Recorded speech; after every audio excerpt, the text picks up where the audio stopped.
UDF അടിത്തറ വിപുലീകരിക്കുമെന്ന് പ്രതിപക്ഷ നേതാവ് VD സതീശൻ. വിശാലമായ രാഷ്ട്രീയ പ്ലാറ്റ്ഫോമാകും അതിൽ LDFിലെയും NDAയിലെയും കക്ഷികളുണ്ടാകും. നിയമസഭാ തെരഞ്ഞെടുപ്പിനെ ശക്തമായി നേരിടും. UDFിലേക്ക് ഘടകകക്ഷികളെ കൊണ്ടുവരുന്ന കാര്യം UDF ചർച്ച ചെയ്യുമെന്നും VD സതീശൻ പറഞ്ഞു.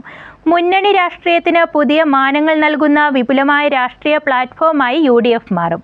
ഒരുപാട് വിഭാഗം ജനങ്ങളെ ഉൾപ്പെടുത്താൻ കഴിയുന്ന പ്ലാറ്റ്ഫോമാണ് UDF. ഇതിലും വിപുലമായ ശക്തിയോടെയാകും UDF നിയമസഭാ തെരഞ്ഞെടുപ്പിനെ നേരിടുന്നതെന്നും VD സതീശൻ വ്യക്തമാക്കി. കേരളത്തിൽ ഞാനിപ്പോ ശ്രീ തിരുവഞ്ചൂർ രാധാകൃഷ്ണൻ അദ്ദേഹം മുതിർന്ന നേതാവാണ്, കോട്ടയം ജില്ലയിലെ മാത്രമല്ല സംസ്ഥാനത്തെ. അദ്ദേഹത്തോട് ഞാൻ പറഞ്ഞു, ഏറ്റവും മികച്ച ഒരു രാഷ്ട്രീയ വിജയം ഉണ്ടായ ഒരു ജില്ല കോട്ടയത്താണ്. ഞാൻ കോട്ടയത്തെ ജനങ്ങളോട് പ്രത്യേകമായ നന്ദി പറയുന്നു.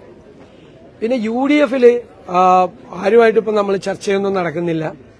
ഞാൻ ഒരു കാര്യം പറയാം, UDFിന്റെ അടിത്തറ അടുത്ത തെരഞ്ഞെടുപ്പാകുമ്പോൾ ഒന്നുകൂടി വിപുലീകരിക്കും.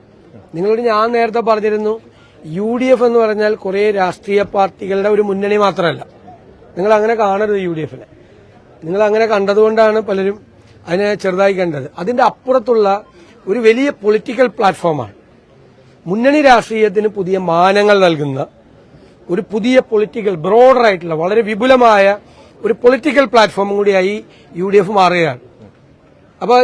അപ്പോഴാണ് രണ്ടും രണ്ടും നാലാകുന്നില്ല. പലപ്പോഴും കണക്കൂട്ടുമ്പോൾ ആ രണ്ടും രണ്ടും പലരെയും പല കണക്കൂട്ടലുകാരുടെയും 2-1 3 രണ്ടും രണ്ടും 4 ഈ പൊളിറ്റിക്കൽ പ്ലാറ്റ്ഫോം എന്താണ് എന്ന് പലർക്കും ബോധ്യമാകാതിരുന്നുകൊണ്ടാണ്. ഞങ്ങൾക്ക് നേരത്തെ ബോധ്യം ഉണ്ടായിരുന്നു.